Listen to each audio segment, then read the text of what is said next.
On today's episode, we'll talk about the importance of having a healthy fear, the art of silent communication, no secret cinema, and of course, when to say, you got it. Just a little bit of business before we start. There may be a curse word here or there in this episode, so please listen responsibly. As always, our website, theop.io, is up and chock full of tips, tricks, and gooey operator goodness. Make sure to check out The Breakdown, where the best operators in the biz explain shots they have done, The Musings, where we discuss everything from quick tips to larger concepts of storytelling, the answers, the images, and so much more. I may or I may not take a break or two during this episode, but I promise that none of them will be longer than 22 seconds. Finally, if you are enjoying the podcast, please follow us, write a review, share us with your parents, and talk us up around the water cooler with your friends. So grab a beverage, sit back, and enjoy the op. Thanks for listening.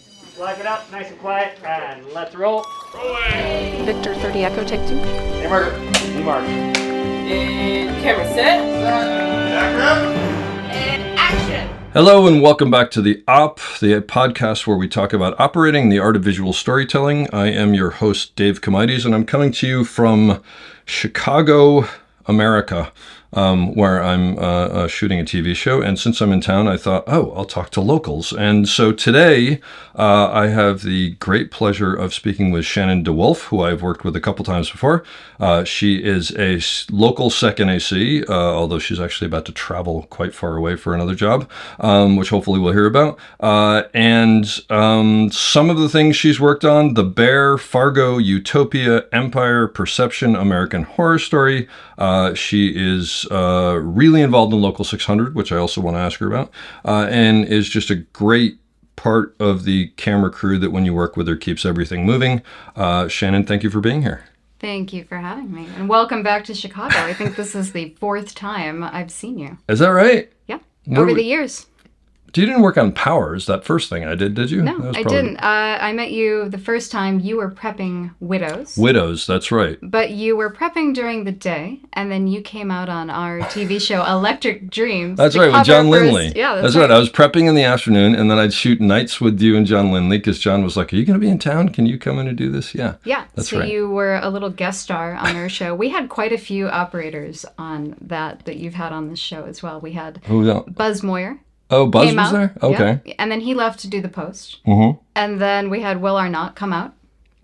Oh my gosh. Yeah. I didn't know that. I would have been I would have been freaked out if I knew I was coming in to fill in for all of them. And then we had, Dave Comides. That's fantastic. And then, so wait, we did that? Then did we do something in between that? Oh, you did Widows, the reshoots? I did the reshoots. That's I happened to be in Keslow Camera pre-prepping a show that I was doing, and I overheard Chris Fleury in the bay next to me say to the rental house manager, Jim Summers, do you have an extra camera card around here I could borrow? And I was looking at the plethora of cards that I had sitting around, and I went over and I introduced myself and I said, hi, I'm Shannon DeWolfe. I'm a local second. I heard you need a camera card. I happen to have a couple here. I know you're only shooting for one day, so if you want, please have your pick. And then he in turn said, well, thanks, and also, are you a second familiar with film? And I said, well, I am. He said, well, do you want to come out? And he's like, Dave Comides is going to come out and shoot Widows. And I said, oh, I know Dave. This is perfect, yeah.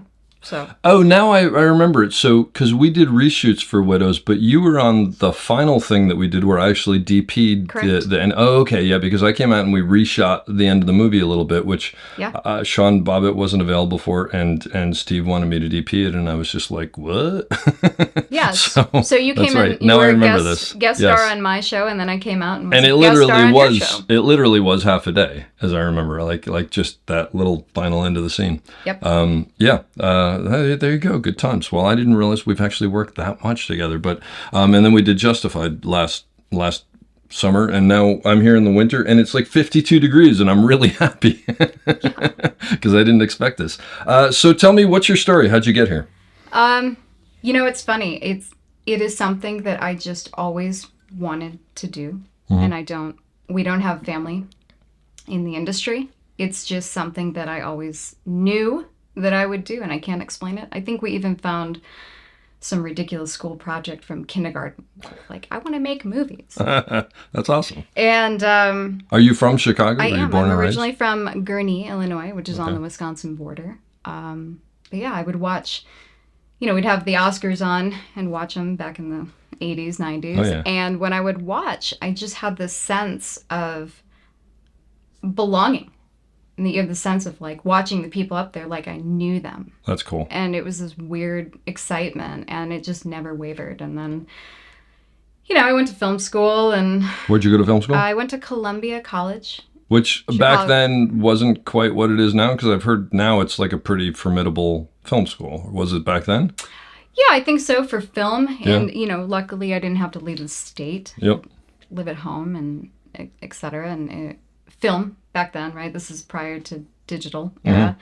And in my local hometown, ironic, there was a director who was making a movie. And I got wind of it, and I was like, wow, Gurnee, Illinois, there's, Patrick Reed Johnson is making a movie called 5/25/77 about the day Star Wars came out. Oh, how And cool. I think I sort of remember reading about this in a weird way. Probably. Because just because of what it was, I mean, Yeah. what the story was. Oh, that's funny. So Wow. he drank coffee at my local coffee shop. So of course I had to introduce myself. Did you know who he was, or you found out who he was? I found out who he was, and I just sort of pestered him until he made me his assistant. I was 20 years old. So you could say I've been working in the industry. Your first paycheck is when you're working, by the way. Yeah. And I was 20. Couldn't even buy liquor. I was useless in that sense. I'm like, So you became the director's assistant. became the director's assistant. It was Wow. terrible. Oh.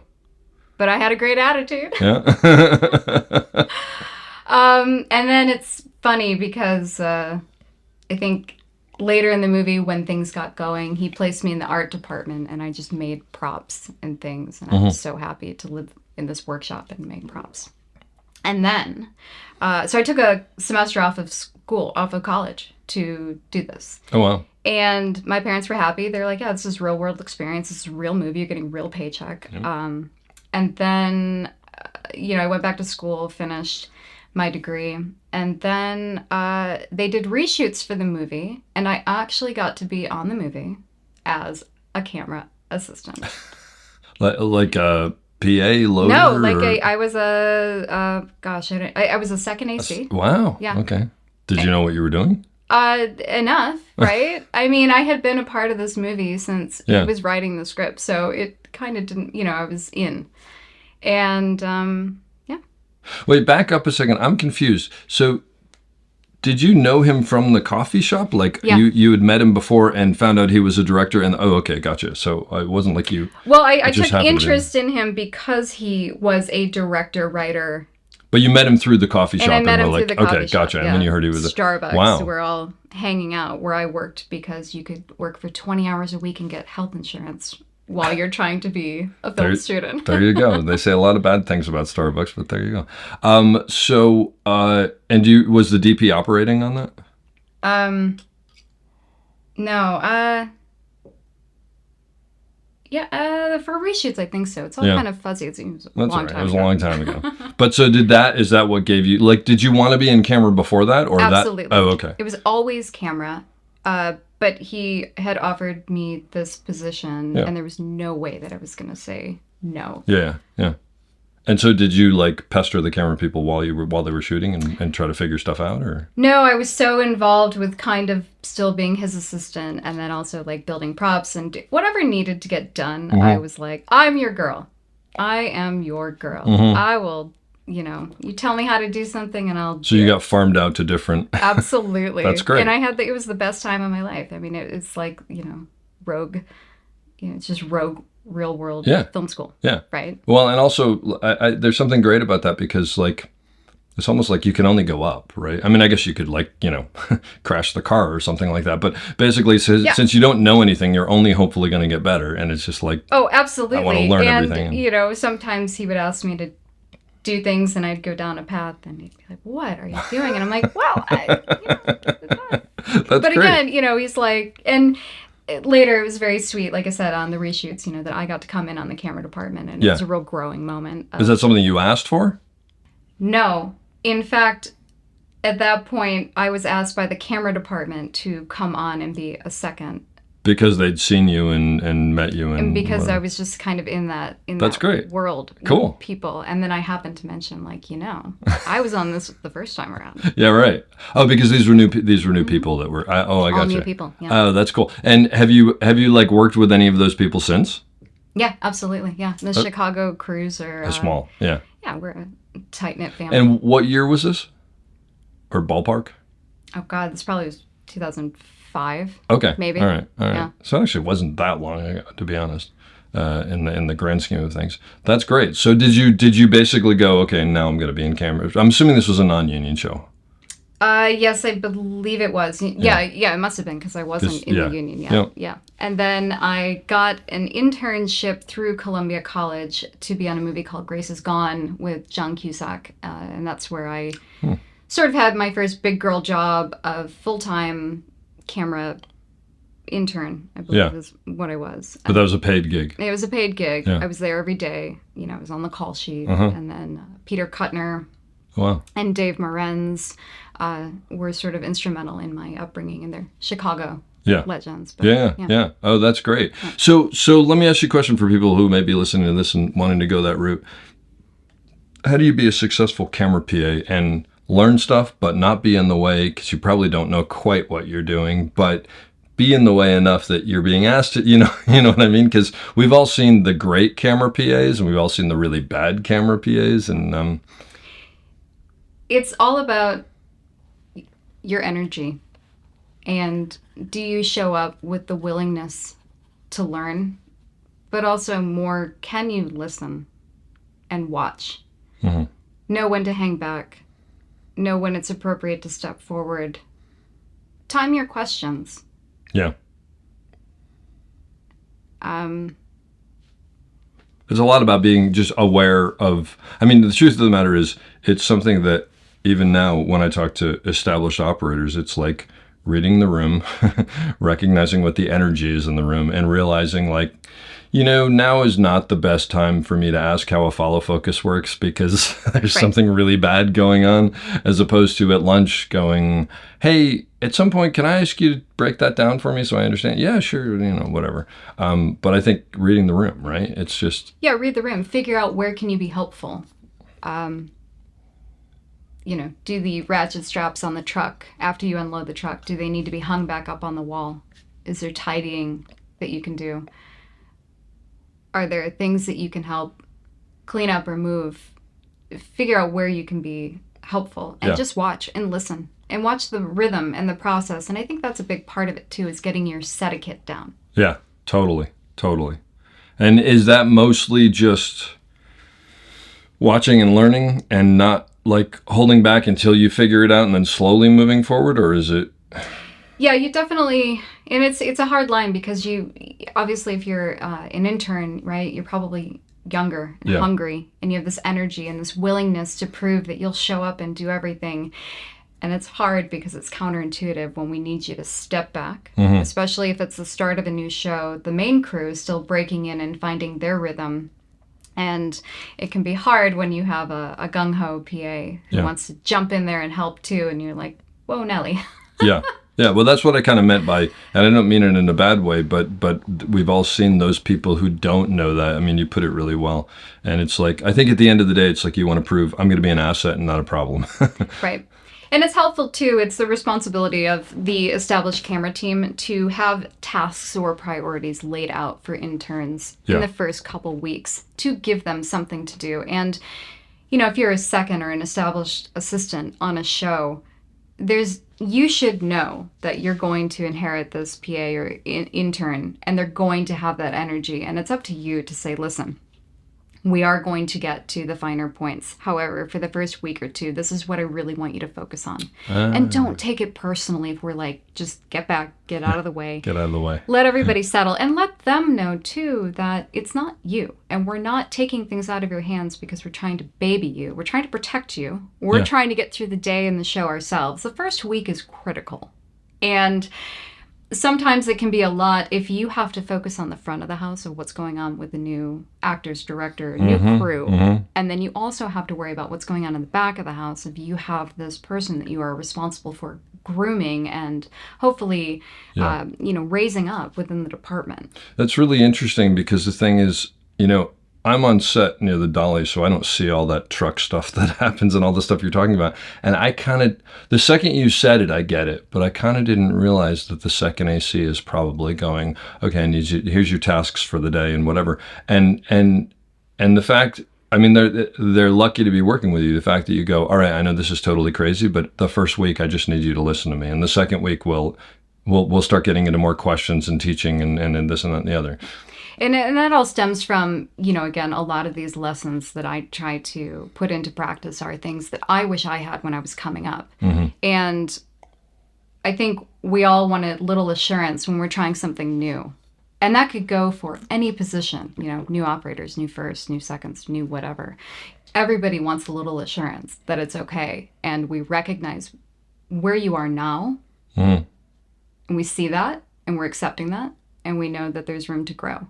That's why you're here. That's great. But to actually voice that can go a long way. Because, especially for interns or PAs, it could be overwhelming. You're on a set for the first time. This is your dream. And if you feel like nobody likes me, I'm always in the way, I don't know what to do with my hands, I don't know where to stand, my phone went off, they hate me, and you just go home feeling terrible. And that is, nobody does their best work when they feel bad. Yep. But if they're given direction and a task, that makes you feel like you have purpose and a place. Yeah. But it also tests you of, can you do the one thing that I'm asking you to do? And so in that first week, it can also be a test, and it's a barometer of how well do you follow directions. Yeah. Basically, because it's just like, go do this, and then you look back and you go, oh, I told them to do that, and they did that, so now I can tell them to do that and exactly. that, and you build off of that. I've had camera PAs before who the first thing that they do is, I just directed a movie and I just directed this, and it's like, let me just give you a little piece of advice. Like, I want to hear that. That's great, but like, tell me that in week 3. Yep. Because if you tell me that on day 1 when we first meet, essentially what you're telling me is like, this is just a stepping stone for me. I'm not really, like, I'm above this. And it's like, that's not really what I want to be hearing, because I need to know that you're going to do basically what you, the second AC, are going to be telling them, and everything's going to work smoothly. And then we can get into all that stuff from there. But I know what you mean. It's like they want to come in and go, I can prove that I'm so much more than this because whatever. But it's a huge opportunity, right? You want to step into it, and you want to say, like, I recognize what a fantastic opportunity this is. And I want to. I have access to all this information and whatever. And one of the things that I always try to do, I did on Justify, you remember, is like right off the bat, I go to them, I go, look, here's the deal. Number 1, you got to do what you're asked to do. Number 2, you got to be out of the way. All that stuff, all those things are the most important. But when you figure out when there's quiet on the set and nothing's going on, and I happen to have the remote head out or whatever, and I'm not doing anything, and you don't have something to do, and the actors were waiting in the action, nothing's happening, feel free to come up and ask me, and I'm happy to talk you through, but and even put you on it and whatever. But it's got to be the right time and the right place and all that stuff. I think you hit on something that's really important, and that is whatever your task is on set, right? If you are a PA, an intern, a loader, a second, show up and do that position to the very best of your ability. Take pride and take ownership in your work. Yep. And I always say, even if you're a ditch digger, be the best ditch digger in all the land. I am the king's ditch digger. Take pride in your job title. Yeah. We years ago there was a second AC on a movie. No, it was a TV show. I'm not going to say what it was, but in outside of Los Angeles. And he very quickly let me know that he was just doing this for the money and that he was really a DP. And right off the bat, I hate to say it, but I was sort of like, I just am not digging you because I don't understand what you're doing. And the third day of the show, we had a look. It was one of those mini moves where everything gets thrown into like a cube van and they bring, not everything over, but some of the stuff over. And I went, hey, I need something out of my toolbox. And, for anybody who doesn't know, Most Steadicam operators have some sort of like utility toolbox that I don't even know what's in there. It's stuff I've collected for 35 years, and I'm deathly afraid of getting rid of it because there's something in the bottom of it that I'll need someday that I don't even understand, but whatever. And he comes back and he's like, I can't find it. And I was like, well, it was at the last location because I know I pulled this out of it. I remember it was on the curb. And he goes, yeah, I'm not sure where it is. And I was like, so this is the point where you go and find it because that's part of your job and da-da-da. And he sort of started to give me attitude, and I was like, either go shoot something somewhere else and leave us, or go find my goddamn toolbox.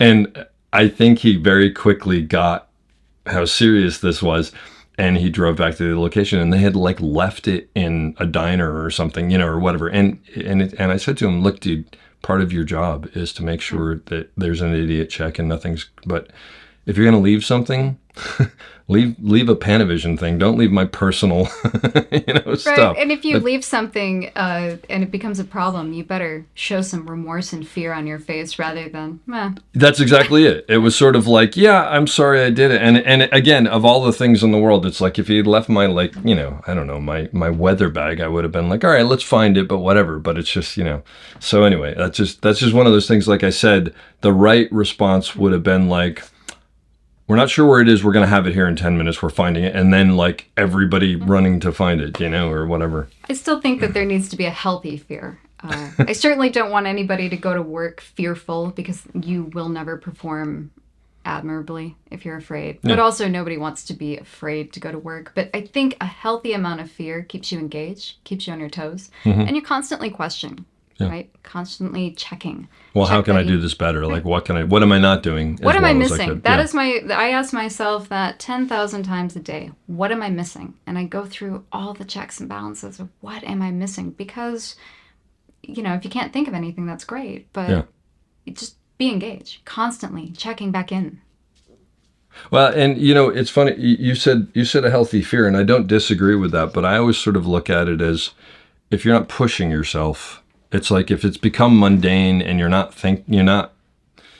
trying to excel anymore out of your comfort zone, then it's probably time to move on to something else, because you're probably not doing your job as well as you could be, because you're not trying to improve.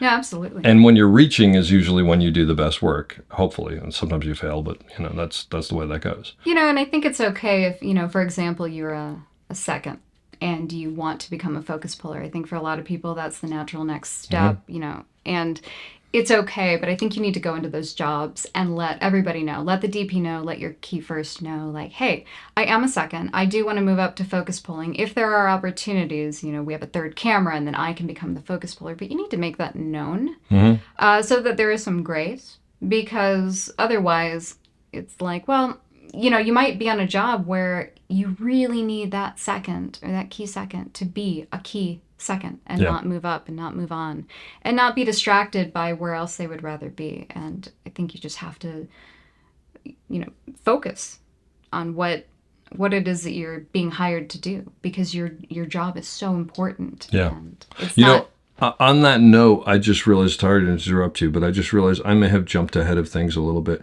For people who aren't in the industry or aren't as maybe working on fully staffed crews or whatever, what is the job of the second? And when you say the key second, what do you mean? So the job of the second is you essentially are the second assistant camera to the first assistant camera, right? The focus puller. And your job includes you mark the actors, you slate the scene, you take camera notes, you are in charge of the tidiness and cleanliness of the carts where the gear goes. You're in charge of where the gear is kept. So that's sort of your wheelhouse. Your first AC is in charge of focus and running the camera and the menu settings, the build of the camera, etc. And you are in charge of sort of the back of the house. So it's like the first AC is like the circle around the camera, which you're involved in somewhat also, but then like the next circle around that where all the gear is and then you're also involved in like making sure that next Friday we need an XYZ from from the rental house. So making sure of that, right? Yeah, so then you get into sort of the, the differences between the key second, which is the A camera second, and the B second. And I think that the B second position is great for newer seconds, right? You might go from a utility or a loader position, and when you're moving up, the B camera position is a great place to be because you have a key second, an A second above you who can kind of lead the way, and maybe they have a little more experience. So I always say that the A second is the leader and the B second is the cheerleader. Hopefully they're bringing a good attitude if nothing else. Yeah, yeah. I also like to call the B second the A camera third, because when you are not doing anything related to B camera, you should be at the behest of the A second. I see what you're saying. Yeah. It's funny because you say that, and it's like I laugh because this industry is so ridiculous. It's like I talked to Michelle LeBrucherie, who we both worked with, who's a first AD, and it's like, why can't there just be a first AD, a second AD, a third AD, a fourth AD? It would make it so much easier. But yeah, and some of the responsibilities, like I said, the key second, they are more experienced.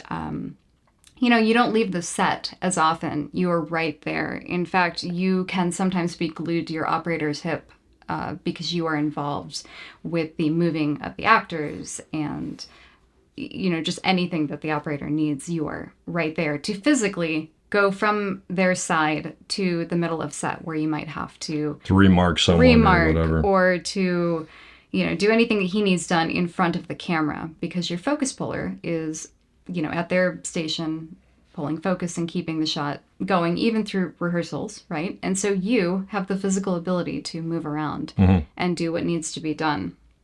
And you're also looking ahead with a plan to delegate the task to the B second, the loader, the utility. So you are kind of mapping out not only your day, but perhaps next week or the gear, that's coming in and out. Sometimes you might have a first AC who really wants to be involved in that. And that just depends on who hires you. Personalities and what you are going to decide at the beginning of the show and prep, right? Like, these are going to be your tasks. These are going to be my tasks. And, the key second, you can really get involved with the one-liners, which is your production schedule. And you might be talking to the DP about, I want this lens in for this scene, and then you have to kind of chase that around and make sure that happens. So you're an office manager on a level too, right? You can be. The entire thing running. It's interesting. There's a huge list of responsibilities that you can be in charge of as a second. And I think the longer you do it and the more experience you have, and also just how much you want to do, it's almost kind of limitless what you can be a part of or in charge of.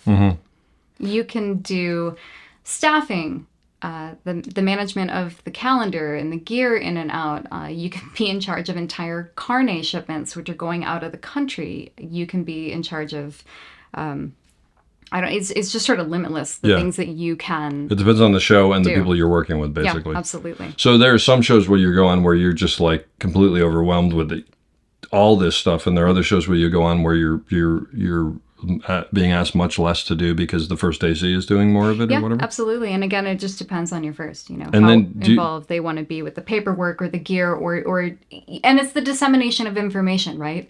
Sometimes you might have a DP that comes directly to the first AC, and then the first AC will give you information from there. Sometimes the DP is going to go directly to the key second because they are aware that the second is the one actually making the phone calls and writing the emails. And then I like to check in with my first of how do you want to do this? And then I include them on as many or as few emails as they want. But I always let them know, this is what I'm doing.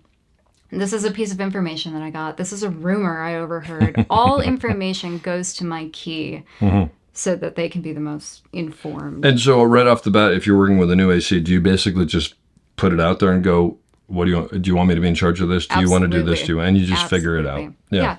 And my working style is you tell me how you want it done and that's how we'll do it. I don't have an ego about it. There are ways that I might tend to do something, but if you want it done a certain way, great. Yeah. Great. It might be better for the project. Every project's different. Every crew is different. And that energy can stem, from producer, director, DP down. It doesn't, you just have to be fluid. Yeah. Yeah, absolutely. So going back to you did the second AC job on that movie, and then did you just start second ACing from there? I actually loaded for many years. Okay. And in film. Loaded film. Loaded film. And I loved being a loader. And the only reason I moved up to be a second, officially and finally in my career was because a longtime first that I worked for, we were doing a low budget movie and I had to be a second and loader. And I said, well, I've never really seconded in this capacity and it's just going to be me. And he said, listen, you're going to do this. You're moving up. And I won't hear it. And that's it. And you're gonna be fine. But I loved loading 35. What aspect? Because I loaded for a little bit. I mean, I was really a loader second when I did it, and I just found it to be sort of tedious, and I found it to be kind of anxiety ridden, just because it was like, oh, I don't want to mess this up or whatever. What did you like about it? It's really zen. I just loved having my hands in the bag or in the dark room. But then also, you think about all the responsibilities that the loaders bear. We take care of everybody's time cards. That's true. It's the personal concierge service. You're kind of Well, there's stuff that's sort of like as it's needed to do. It's like, well, the first AC is not going to do it, so they give it to second AC. Second AC doesn't have enough time, so they give it to the loader. So it's like there's a trickle down effect of stuff that's left over. You sort of take care of the department, and I love that aspect of it. Of you just see what needs to be done and you do it. And as a loader, you had a lot of flexibility to kind of run back and forth between the truck, and you can you're free to run around and make all this stuff happen. Maybe I need to scout the next location. Maybe I need to go run up to the office. Maybe I need to make phone calls or emails or move this guy's car or get them coffee or take their... You're taking care of everybody, but everybody's so joyful when...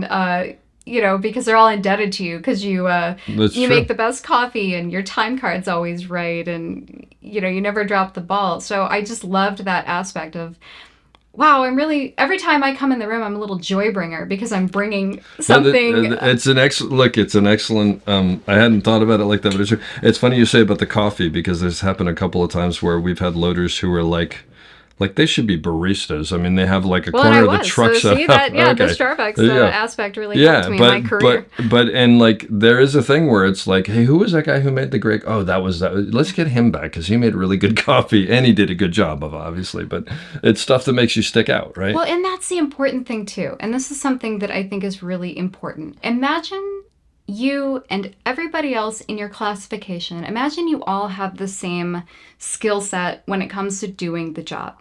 Okay, what is going to set you apart? That is your attitude and that is your willingness to jump in, your enthusiasm. It is you as a human, which is why it's so important to just be yourself and find the people and the crews that you naturally fit in with, because that is how you will excel and you will be happy in your job. Did you ever have a bad experience as a loader where you just didn't gel with the crew and it was like, these are people I never want to work with again? No, I think I've had jobs that were perhaps a little more demanding. But I've never had a terrible experience where I was just like... So you loaded for how long? Oh, probably 3 or 4 years. And then you jumped to seconding exclusively.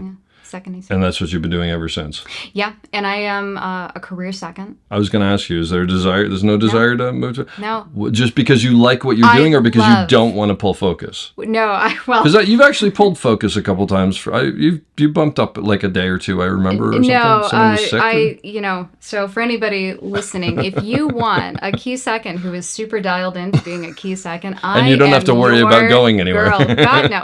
Actually, I love being the rock. I would promote if my utility or my loader, they pull focus and they want to pull out a third body and do a crazy shot. I'm like, get that person in here. They pull focus on their friends' movies all the time. They are fantastic. And, it's been offered to me. Yeah. Certainly. People have asked, like, do you want to move up? Are you ready to move up? And I'm like, and leave seconding? Are you mad? That's No. fantastic. But there's something great. I mean, I'm like that with operating. And I have tried other things, but I just like operating. It's like it's what I enjoy. And there's something great about that because you're doing what you enjoy. You're not trying to go, I'm doing what I enjoy, but I'm really trying to X, Y, and Z. And there's something great about that. No, the only thing I'm trying to do is get better. Yeah. All the time.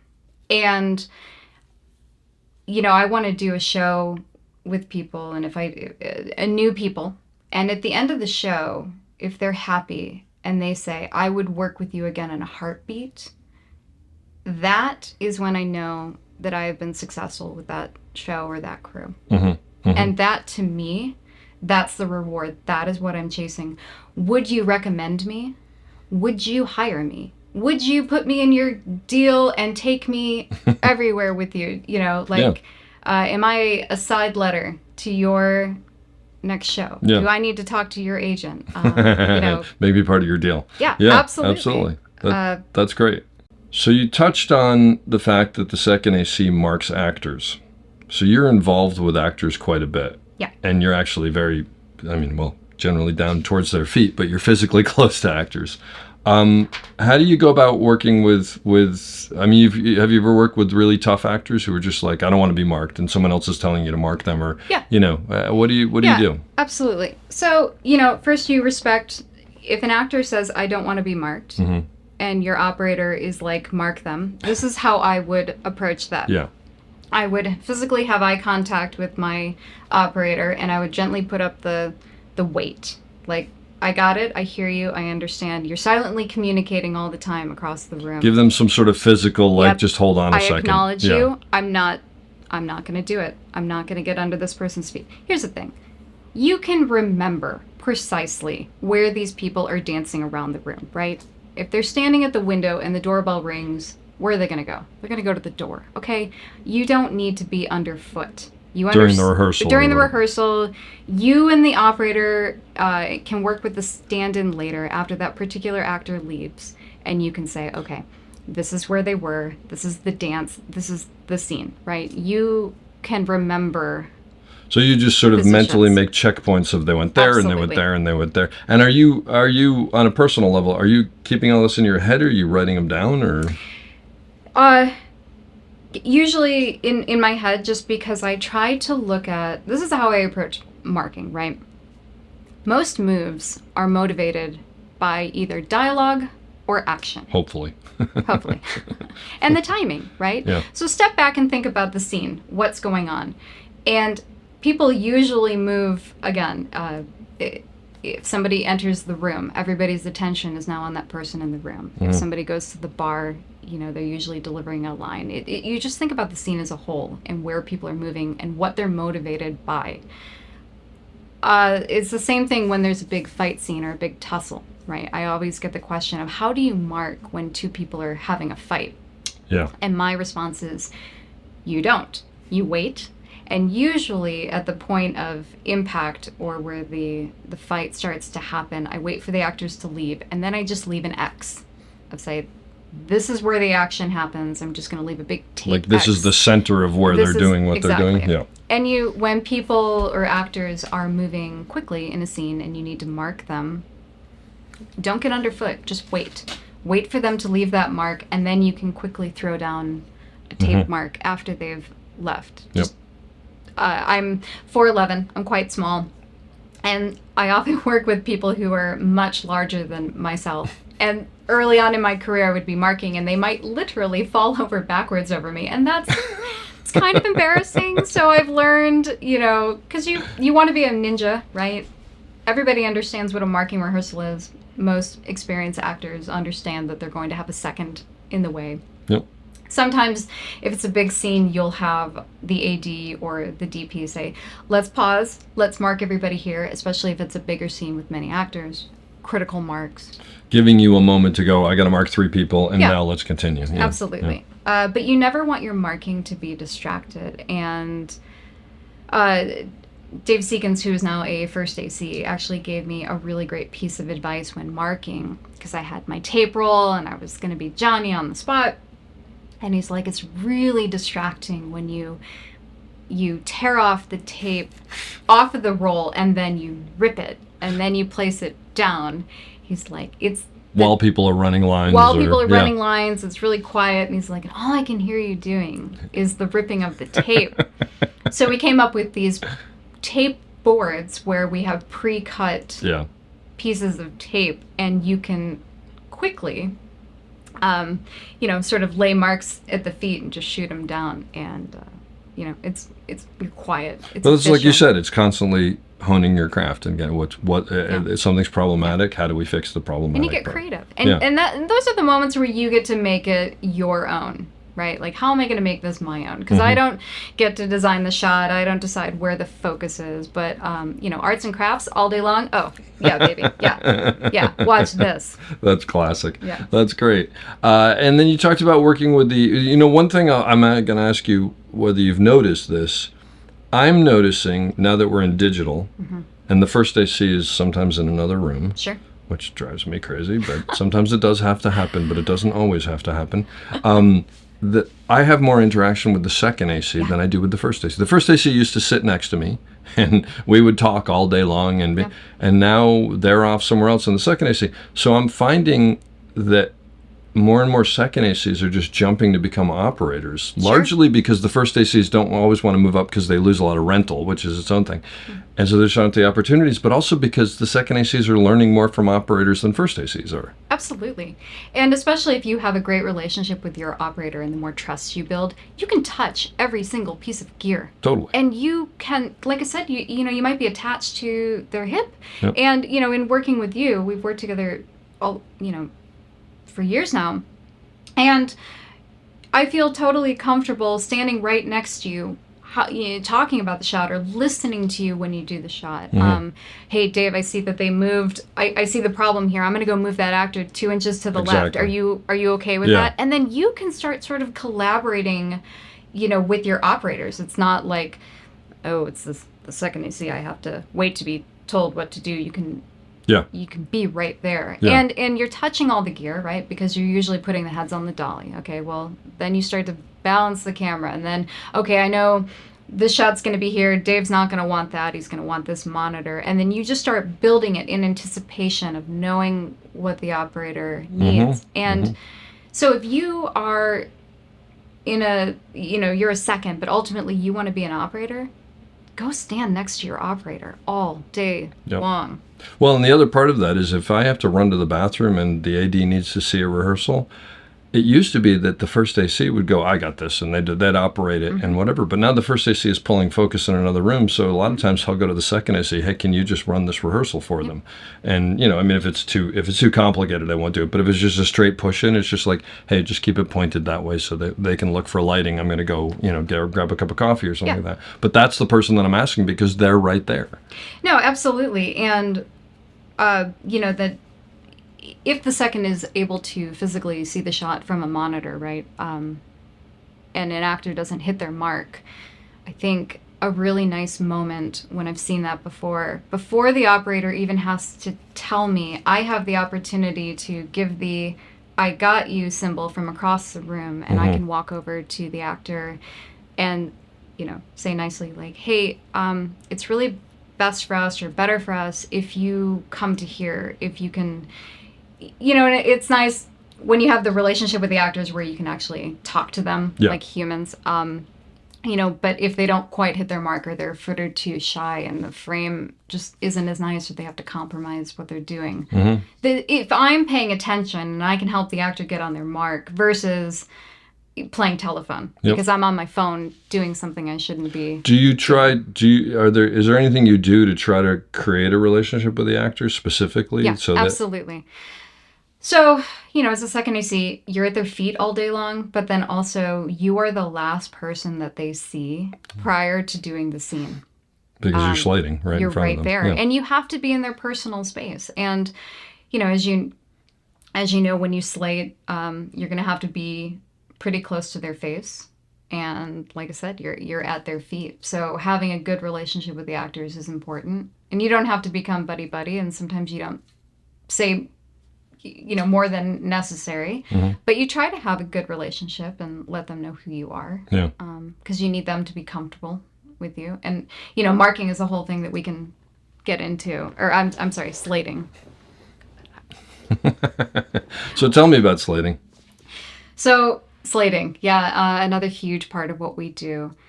Slates have to be neat. Neat meaning clean. Yeah, neat meaning clean. Work on your penmanship. I want you to imagine that a lot of people are watching dailies. They're in the editing room. You are going to be on camera all the time. And you are probably, I mean, if it's a wide shot, you actually will be, as opposed to just the slate. You'll be in there as yes, well. Absolutely. Yeah. And if there's a problem, or if they're not happy with your department and they see your slates are really sloppy, it's going to be kind of a reflection of you. And also, you think about you have your slate and it's pre-written with the scene and you toss it on your bag. I can't tell you how many times producers go over and take pictures because it's cool. It's the slate, right? That's right. And they're going to send it to their friends and family. Well, or post it on post it on social if they're an executive producer and they get to do that sort of thing. Yep. Like, do your numbers look like garbage, or is this like a truly professional? Oh man, that handwriting. See, I never would have thought about this. It's also why it would be a terrible second, because I can't. My writing is horrible. But well, it's optics, right? I mean, that's part of what makes a good second, is that we are neat, we are organized, we pay attention to details. Details matter in every single thing that we do, and a slate is a huge reflection. That's of great. That. I honestly never would have thought about that. And then in terms of slating and helping your operator, do everything you can to allow your operator to not break their frame to accommodate your slate. So bring the slate into the frame rather than having them find the slate. And, when you walk by the camera, most of the operators, there's a monitor that you can see prior to walking up. So you know exactly what their starting frame is, right? Are they on the hand? When they're writing a letter, are they on a face? Are they on the dog? Where are they starting? Go put the slate there that they don't have to break their frame. Your operator will really appreciate that. Your focus puller will appreciate that too, that they're not having to chase you all over the room. Especially, by the way, if you're starting on something that's not in the frame, you're holding a frame that someone walks into. Yeah. That's the worst one, because you've found it and then suddenly you've got to go find it again. Yeah, absolutely. Yeah, and especially, and slating can also help or hurt your focus puller. If you're, like you were saying, we call it a blind entrance, and that's where the actor is going to walk into frame, but there's nothing in the frame to indicate to the focus puller where in the room you are. And so what I do is that I slate over the actor mark so that focus should not be moving. Yeah. And at that point, the frame is so tight that you are able to leave a mark on the ground, and you just place your slate directly over it. And I always say into my walkie before I hit the sticks, I'm over their mark, so that my first knows that I'm paying attention to them, and my operator knows that I'm paying attention to their frame. Yeah. Do not accommodate me. I will accommodate you. It's funny. I think I'm so used to this stuff, I don't even realize it until you say it. It's because you only work with me. And but I recognize that it happens, but it's just like, it's so normal that I don't really think about it. That's amazing. And also knowing when to tail slate, where you are hitting the sticks at the end of the scene rather than at the beginning. There are a couple instances in which you should know. One is if it's truly emotional, right? Let's not compromise or distract the actor from the scene. Don't start the actor with a big snap. Right, exactly. We can wait. Also, if the frame is, maybe you're on a crane and you're starting high and wide and you can't possibly see the slate or the numbers, but you end down on the ground, that's another great opportunity to tail slate. If there is a big explosion or a crash or a stunt, maybe just tail slate it, don't. There's enough going on. Yeah, there's enough going on that we don't need to worry about the slate. Or maybe there's, maybe you got the rain towers. Let the rain towers do their thing. And you can run out there later with the slate. It doesn't always have to be at the head of the scene. You just have to gauge the situation. And then also common sticks where you are clapping one set of sticks for multiple cameras. Sometimes the space doesn't allow for multiple people to be in the room. Sometimes the scene is a little too precious and you don't want all that noise and all that distraction. So these are just things, the nuances, right, that you gauge Details, like you said. Details. And then as a second AC, sometimes my operator or the AD or the first AC will suggest that I do tail slates. And sometimes I will offer it up if I think that it's more appropriate for me to not be in the room prior to the scene starting. So, as a second, you can think about those things, and you should think about those things. Yeah. So you work with operators closely, like we talked about. So in your eyes, what are the traits of a good operator? What are the traits of a bad operator? What makes someone a bad operator? I think sometimes when you overcomplicate a shot or you try to fit too much in, if you're trying to, sometimes we overcomplicate it and too many moves, too many toys need to come on set. I've heard you say sometimes it's easier just to throw the camera on a sandbag on the ground and that's the shot. Or, in the instance of just because you have a slider on doesn't mean the camera needs to move. Mm-hmm. Right? Yeah. If you take if you keep adding these shots for vanity rather than this is No, but you're saying, like, if you're trying to do something that makes you look good versus maybe propelling the story. Yeah, and also can you cut out setups because you tell the story in one sweeping motion? Mm-hmm. Or do you not have the, are you afraid to speak up and say, well, if we just brought them around the corner here, we could connect them here, and then you're really telling a better story while we're also getting rid of setups and we're saving time and it's a nicer frame. And sometimes that comes down to, are they able to work out with the director or the AD, a different dance in order to make a better shot and move the day along. Mm-hmm. Mm-hmm. What about from your point of view as a second AC? What makes an operator? What do you look for in an operator as a second AC? Knowing the gear that they want and knowing when to use the right tool. Okay. Right. Yeah, as opposed to going, give me this. Oh no, let's try this. Oh no, let's try this. Yeah. Are we trying 3 different heads, 2 different sliders? Mm-hmm. Now we're moving the track. Now we're adding another 3 feet. And then we go back to square one and we've made a lot of noise. We've had a lot of equipment going on. There's a lot of flurry or activity happening around our camera. That's sometimes not great. Not drawing attention to yourself. Yeah, not drawing attention to yourself. No loud sighs or, and I think a lot of it too with everybody. Look, we're in a passionate... I failed that one. Yeah, we're in a passionate industry. And if you don't like a shot and then you whip the camera down, you tilt down really, really quickly because you're not happy with the shot. And then you give an exasperated, that's not good. Mm-hmm, mm-hmm. I'll be honest, I probably have done that more than once. Sometimes it gets the best of you, but I try not to. You're right. Yeah. No, but that's a good example. I think sometimes, especially maybe with a B operator, because that's a whole dance in itself, right? Right. When the B operator should be thinking or looking for shots to complement the A operator, or when they should simply step back. Mm-hmm. And I joke, we say, he's got his fishing pole out, he's fishing for a shot. Yeah. And it's like, go sit down. Yeah. Read the room. I think that's always hard when, if I've ever worked with an operator who's really excited and I'm like, oh man, they are not reading the room. And they are about to go in and walk into a hornet's nest and be like, I could just put my camera over here. It'll be real fast. And I think that's the other thing that I'm not too keen on is when my operator's like, yeah, real fast. We're just going to come over here. We're going to do this lens and this build. And, we got to get it done in 30 seconds because you just had a great idea. And now the director or the DP's like, yeah, sure, you can go over there. And you can tell that they don't want the shot, but now it's hustle mode. And man, you're not even sure why it's necessary. No, he just wants to get in there and prove that he's earning his, they are earning their paycheck today. He or she is ready to go. Yep. What about, do you prefer operators to give you any information they have about what's coming up next? Oh, I love when operators can tell me in advance what they're thinking, even if it changes. That's totally fine. But if you want to give any sort of warning or advanced, even a text or a phone call of like, hey, I think for tomorrow when you arrive on set.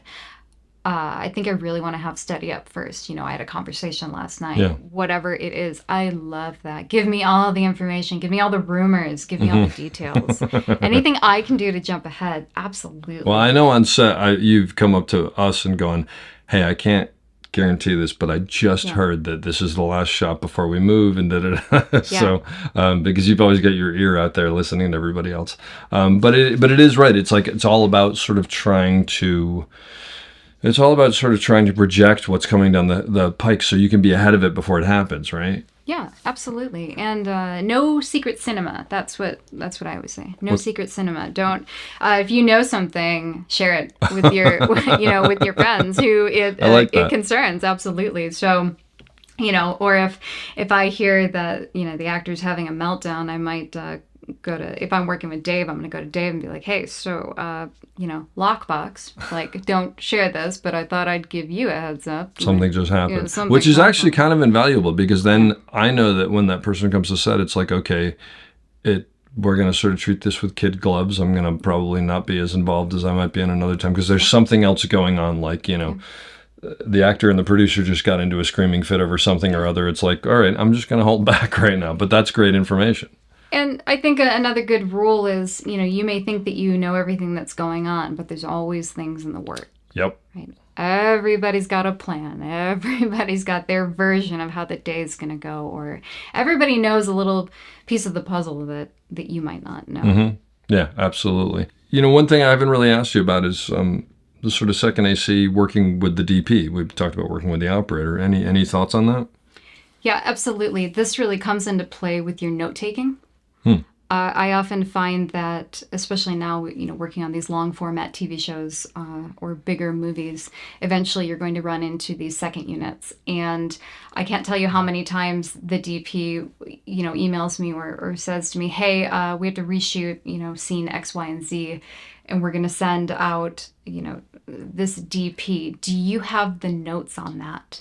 And, that's where you can really shine of like, yeah, I have, the color temperature. I have all the information that they're going to need. I can tell you, are they reshooting it? Is it a continuation? Are they matching something? I try to get all the details so that I can provide the forensic notes of this is what we did this day. And then, you can really kind of show up and be the hero. Basically doing your job, but doing it well and having all that information for your DP. They will appreciate that. In this day and age, is there like an app that you use for that, or you just use an old-fashioned notebook, or what do you do? So we tend to use an app called ZoeLog, and it is a digital app that you can share with other members. You can email the notes. It's very clean. There's no more, we used to write it all down in a book, a camera log book. That little book. Yeah, so the camera log book can get lost. You might not be able to read their handwriting. It could get wet. A lot of things can happen to it. So now we have this great app in ZoeLog, ZoeLog. And I try to do, when I have time, ridiculously detailed notes of including location. Maybe if we used a slider or a specialized head, or if we were on the Ronin, I try to give specifics, not just about lens information, color, temperature, T-stop, or distance, but what were we doing on that day? Because you will forget. What was the location, etc. So I try to give notes or keywords that I'm going to remember. That's great. Yeah. We were talking before this about doing this podcast, and one of the things we talked about was you said that you had sort of a mental list of things that you respond with sometimes. Oh, yes. Yeah. So, there's a lot of information flying at you all the time on set, and you're going to get requests and you're going to get directions. And I always find that it's good to just listen. And then you respond with 3 words. These 3 words are going to save you, and they can apply to so many things. You got it. That's it. You got it. And it can be, it can be said with enthusiasm, or it can be said with, that is a terrible idea, but you got it. So much can be held in those. So basically, because it's non-committal, not in the sense of just basically like, I'm hearing you exactly, and I'm going to move forward on whatever that is, as opposed to like, yeah, that'll happen in 5 minutes or whatever, because it's the acknowledgement, right? Yeah, and I think also, the DP is going to give you a whole list of things, and you're like, oh wow, that's a lot. Okay, all right, you got it. Yeah. Or I want this, or this needs to happen, or this needs to happen, etc. And then you turn around, and as you walk away, you're like, okay, I have no idea how I'm going to make this work, but I got to start figuring it out. Yeah, but on the surface, right? It's all about optics. Of just, you got it. Now, if you come across something that you're really not sure, you need to immediately go to your first AC and be like, all right, this is what I was just asked to do. I have no idea. This can't happen for some reason. This can't happen. Yeah. I have no idea how to make this happen. I don't even know what this person is talking about. Yep. Help me out. So I think that's the other thing too, is you have to admit when you don't know something immediately.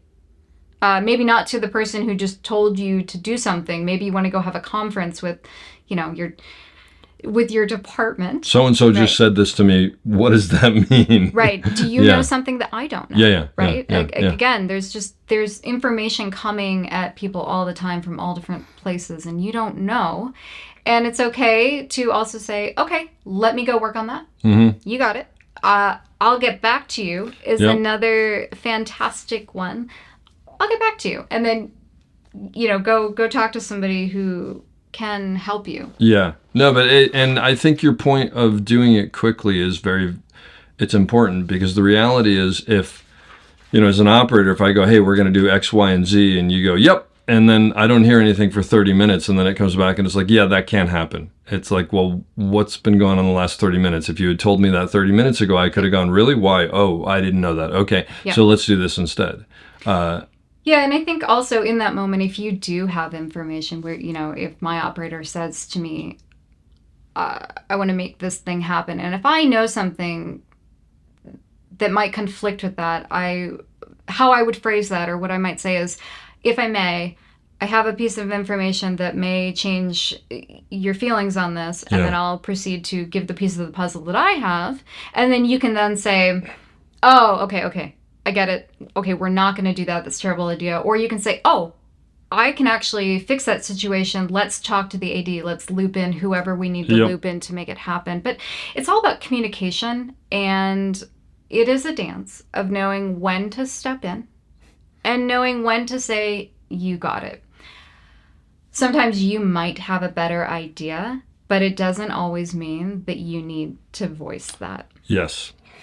Because sometimes there's too many opinions in the room already. Absolutely. And you need to be able to follow a hierarchy of order sometimes. And that's okay. And not every day has to be perfect. And not every, you can have a little tension in the department, and you can have it out later on the truck, which, by the way, if you're going to have it out, I recommend the camera truck. That's a great venting zone. That's a safe space, right? Like, you can throw sandbags and stuff like that. Yeah, you can have it out, but on set, you need to maintain that professional decorum, and that matters. Again, it all goes back to these optics matter. Mm-hmm. It really does, because you don't want to be displaying all these things that later you might be regretting, because in the heat of the moment you're emotional about something. Because look, we work long hours, we work in really tense situations, weather is a factor, and you don't know what's going on in someone's home life, by the way, where like things could be totally falling apart and they're just barely keeping it together, and it's and that's all part of it. But to what you were saying, 3 people are already putting in their opinions, and you don't need the 4th, but you may have some amazing information that changes everything.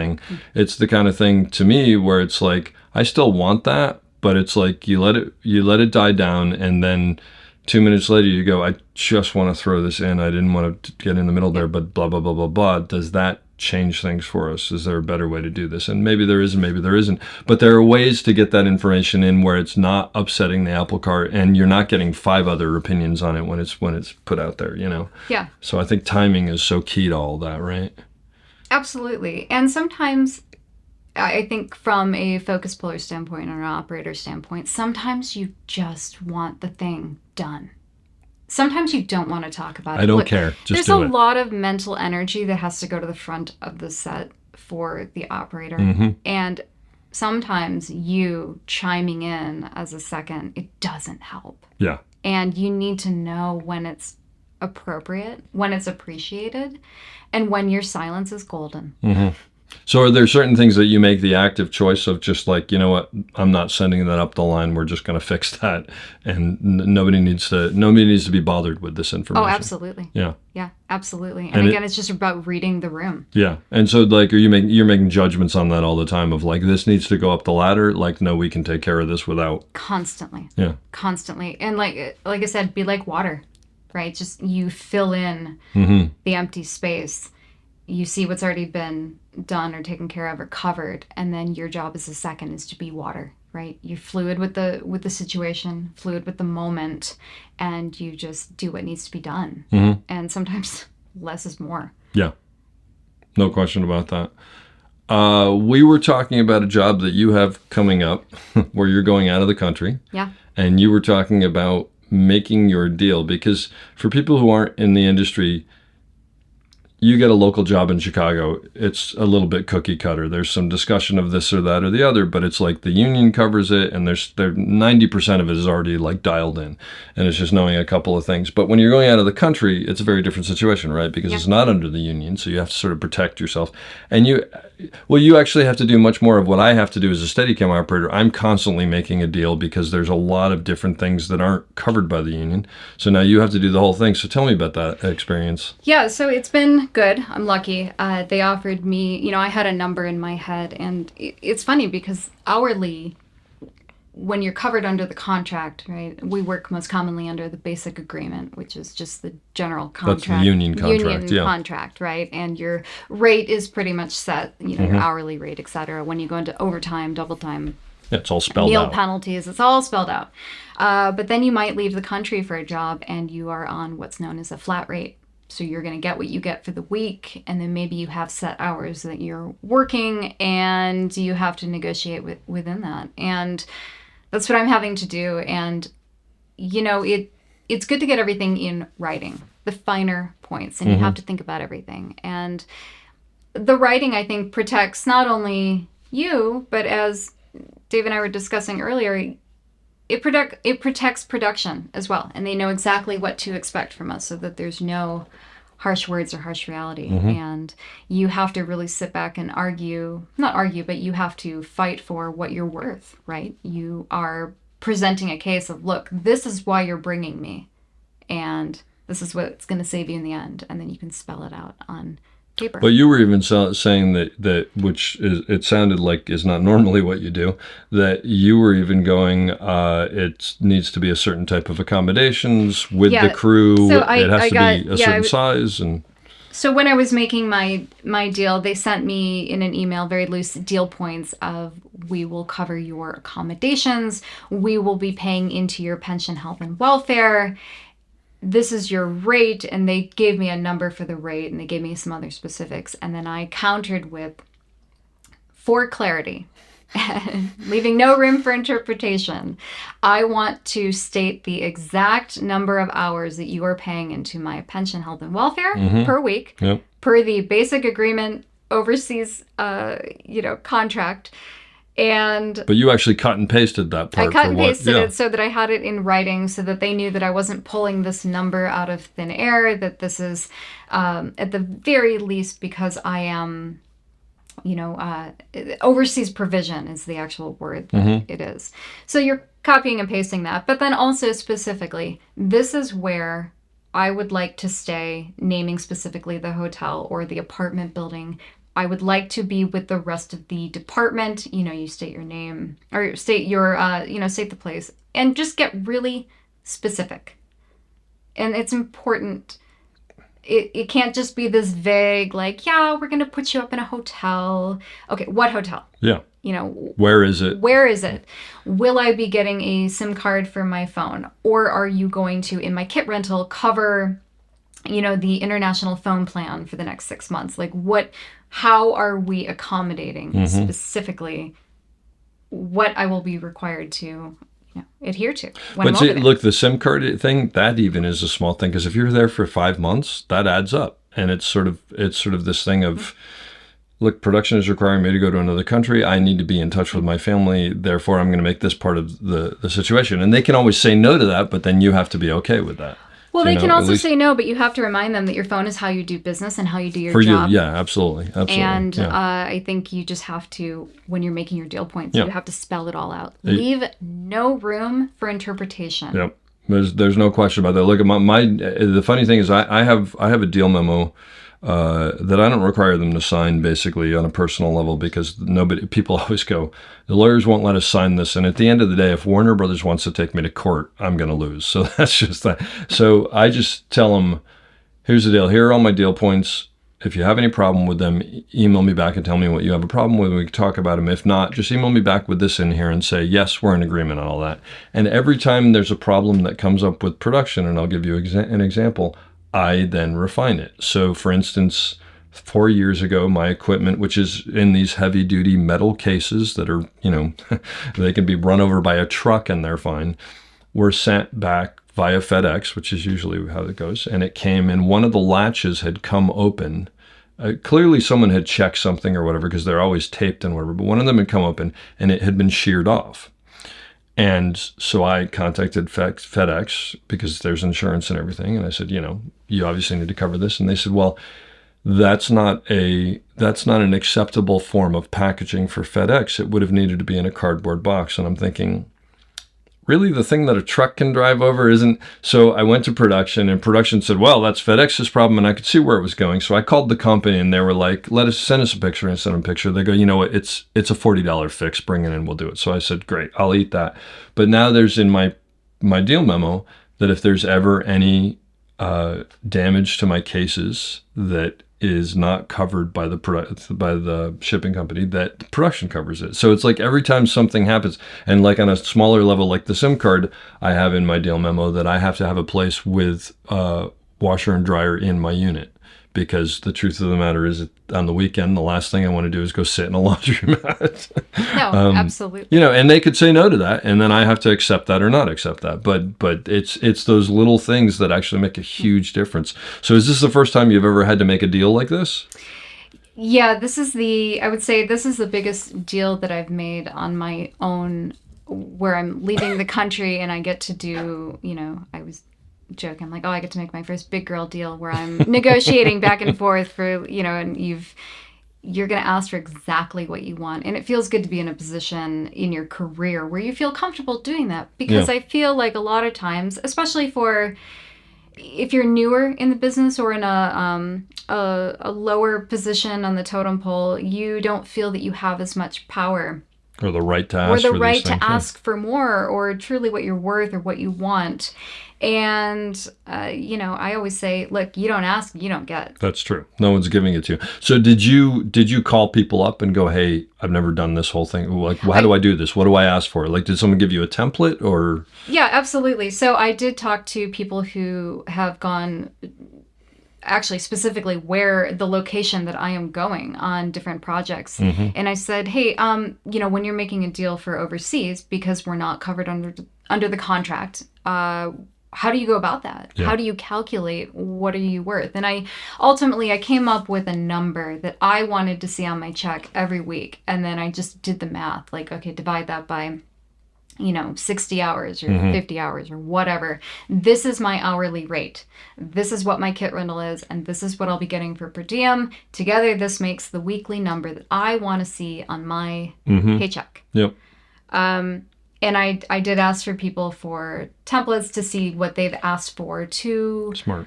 Yeah, and then you just get it all in writing of like, this is how I will travel, right? So I will travel no less than business class. I will, my accommodations will be to this standard. I will have the SIM card, little basic things like that you're going to need. And if you're going international, you should also Google the place that they're going to be shooting and staying, so you can see whether it's safe, whether it's, whatever. Yeah. Basically, at the end of the day, you don't assume, because when you assume is when you get there and you go, well, this is not at all what I thought it was going to be. And even though it's not, union, I did call the union. I am involved in Local 600. I'm on the board, NEB, and I have a very close relationship with my business agents who are always looking out for me. And I just gave them a heads up of like, hey, I'm leaving the country. I'm on this job. They looked it up and said, okay, they are. It is a overseas deal, but you are entitled to 75 hours a week of pension, and healthcare Other hours. people might not have known that. And they might not have known. But it's, and I put that number specifically in my deal. And to the producer, because you're always wanting to make, right, this is the first impression that these are the first conversations. Yeah, this is your first introduction to the producers and the money people, right? And it's always the hardest conversation to have because it's money. Yep. And I hate that. By the end of the show, I have a great rapport with these people, and it's so friendly, and they're like, oh, it's an absolute pleasure to work with you. Yeah. But that's so far from where you're at on day one. And you have to have the most complicated conversations, money, right? Yeah. It's a very emotional conversation to have, and it's a sticking point, right? Because you want one thing, and they're like, oh, well, we can't possibly do that. We got to do another thing. And you almost wish you could say, you don't even understand how worth it I am. You don't even understand how much you're going to love me. Yeah.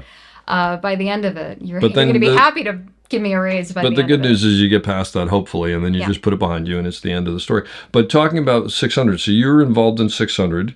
You're on the National Executive Board, which means you go to the meetings where we determine the rules of 600 and whatever, a couple times a year. What's that like? Why did you get involved? How is it? What do you suggest other people do it?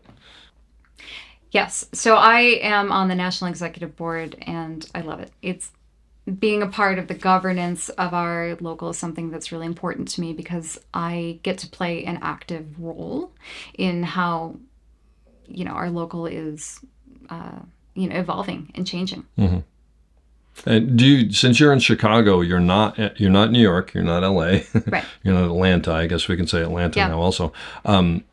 Is part of it that you feel that you want to make sure that Chicago is heard? Is that absolutely? Yeah. We are a small niche here in Chicago, but we have a lot of people who choose to stay. You can have entire careers here in Chicago. The cost of living is great compared to some of the more expensive places like LA and New York. We have just about enough work to satisfy everybody to where you can have a fantastic career here, raise a family here. You're in a major city. We get interesting projects. And it's nice to be able to really get to know the community on a first name basis. I think, especially if you're involved on the board, the National Executive Board, or in leadership here in Chicago, every single assistant by name. And you can touch people's lives and help them with their career on a one-on-one basis. I mean, that's huge. You have a helping hand in how people spend their entire career, how successful they can be, because we all work together for the betterment of just our community.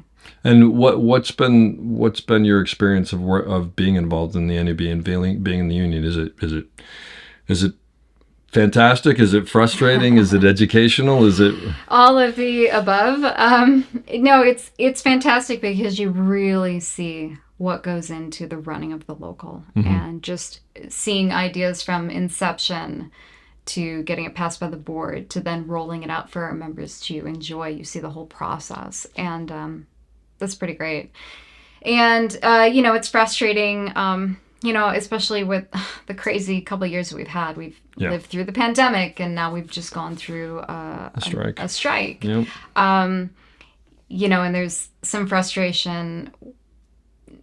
Our members are hurting. Members are frustrated. There's a lot going on. And, sometimes they'll say, the union's not doing enough. And it's hard, I think, sometimes being on the board, and it's like, oh my gosh, you don't know how much we're doing. We're sitting in hours and days of meetings, doing nothing but thinking about how we can help our members and how we can serve our members and how we can protect them from the future. And, everything that we do, we feel pretty good about, but we always know it's never going to be enough, try as we might.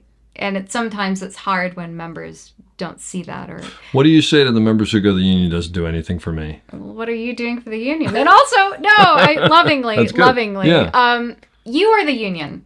I am the union. I always laugh at when people say, well, the union is not doing this or that. And I was like, well, it's not some abstract being. It's not the man behind the green Yeah. curtain, right? It's not Oz. Or I should say, it's not the wizard. You are the union. Yeah. I am the union. I usually ask them when the last time they were at a regional council meeting, which Yeah. happens every month. The regional council meeting. Anyway, every month there's usually a meeting, and it's like, when was the last time you Yeah. were involved on any level? And my thing is always like, look, if you have a problem with it, you should get in and Yeah. change it. Also, the people who say it's never done anything, it's like, do you have health hours? Yeah. Do you have, are you getting hours? Are you getting a certain wage? I mean, there are things passively that happen that you don't even think about. And their thing usually is, well, I'm entitled to that. And it's like, no, you're only entitled to it because you're part of the union. Right. So it's And we fight for that. Every Yeah. negotiation period, we fight for it. Yeah. We fight to keep what you have, and we fight to get more. And I would say to anybody listening who, we've raised some hairs on the back of your neck. If you don't feel heard, call me. You actually elected me. If you're in Yeah. the central region, you elected me. So call me, email, text me. If you cold call me, I will answer my phone. But I'm not the only one. And I often feel like when people are frustrated, maybe they feel like they're not being heard. And I always think, well, who can I put you in contact with who will help you to feel heard? And maybe they just don't know the path in which they need. who to call. Yeah, they don't know who to call, or, they're like, well, my rep didn't answer. And the business agents, as wonderful as they are, sometimes they get busy. But there's a whole group of other people that you can call, and that's anybody in the local council or the National Executive Board. We are all available to you, so please, reach out to us. And all these names, if you go to the Local 600 website and you log in, because it's behind a firewall, you can find the names of everybody who's an officer. You can find the names of everybody who's all the business reps, all the representatives like Shannon and myself, and they're all reachable. I mean, we're all reachable. Yeah. People. And we run, we don't get paid for this. That's the other thing that I wanted to put out, is that this is a volunteer position. So we do this because we love our local and we want to fight for a better local. Maybe you get involved with the council, or you run for the NEB because you want to get more involved in training. Yeah. Or safety, or the governance of, constitution and bylaws and negotiations. Whatever you're interested in, there is a place for you. Yeah, where you think you can help. Yeah, there's Yeah. no question. There's no lack of need for people who want to help and want to get involved. So I would highly recommend it. And then you guys do something which I think is worth putting out there. And you guys, but I mean the people from Chicago that I heard, where when you go to a National Executive Board meeting, which is where everybody from around the country gets together, actually always in Los Angeles because there's more people there. You then come back here and have like a coffee hour or something. Yeah. Where you answer people's questions, right? Yeah, so we come home and we have 4 National Executive Board members from Chicago. So we are very well represented.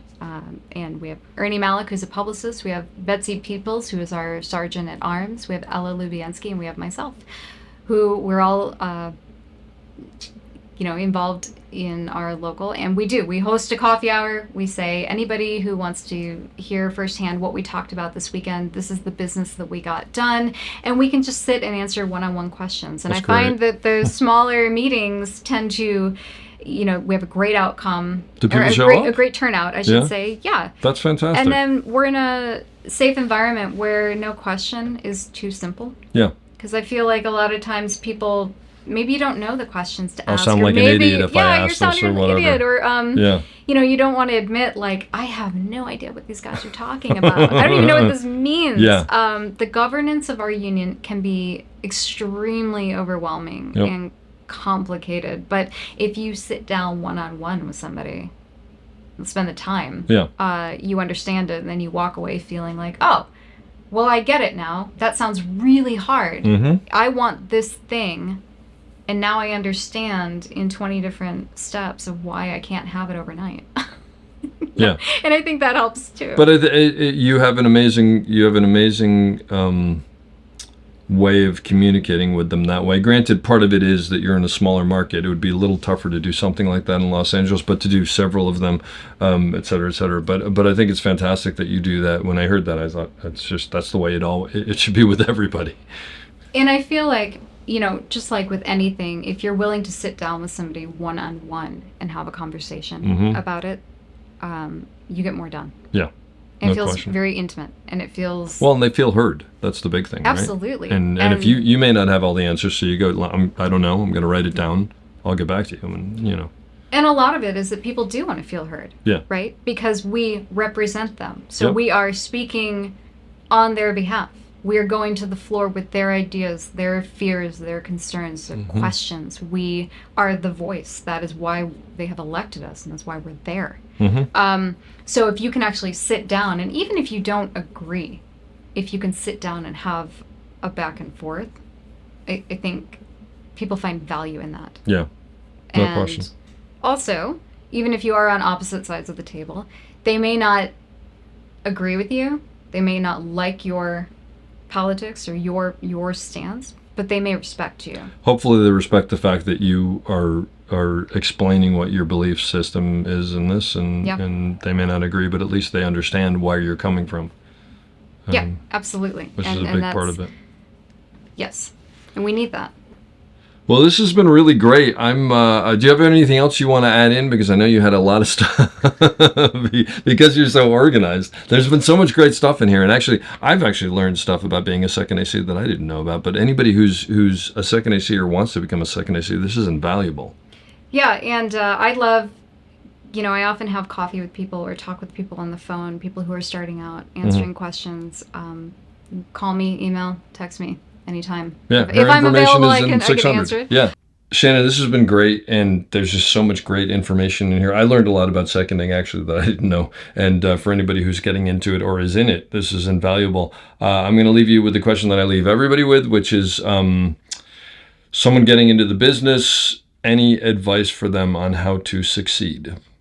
Yeah, some advice. I would say that, and this applies to not just seconding, but just overall being an assistant, being in this industry. The job is hard enough, so bring a good attitude. You have to be nice and respectful to everyone because you never know when you're going to see them again. And believe me, you will see them again. This business is a lot smaller than you think, and people talk. So I would take care with your reputation and take care with your words. When you're on set, really try to show up for the position that you've been hired. Even if you want to move on, it's okay to let it be known, but you really have to be there.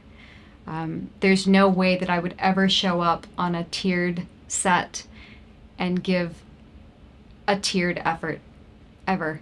Because somebody might say, oh man, you had Shannon DeWolfe out there. That was amazing. And if I did a half-assed job, or if I didn't show up and they were like, actually, she was meh. She was just meh. She didn't show up. She didn't really care, and it was beneath her. I would die if somebody had that to say about me. So I really take care, because my name is everything. Your name is everything in this business. That's how we get work. So you want to have solid recommendations for people. So you have to show up every day in every detail. I don't care if it's that your marks are really neat or that you're trying to make your slate legible. You deal with a lot of people on set, and you never know where your work is coming from. You never know where the recommendation is going to come from. It could come from the rental house. It could come from the producer's assistant. Everybody in this business talks. This business is a lot smaller than you think. So take care of that. I hope you enjoyed that as much as I did. We'll be back soon with another great episode. Don't forget to check us out on theop.io for all sorts of information on operating and storytelling. So thanks for listening, and have a great day.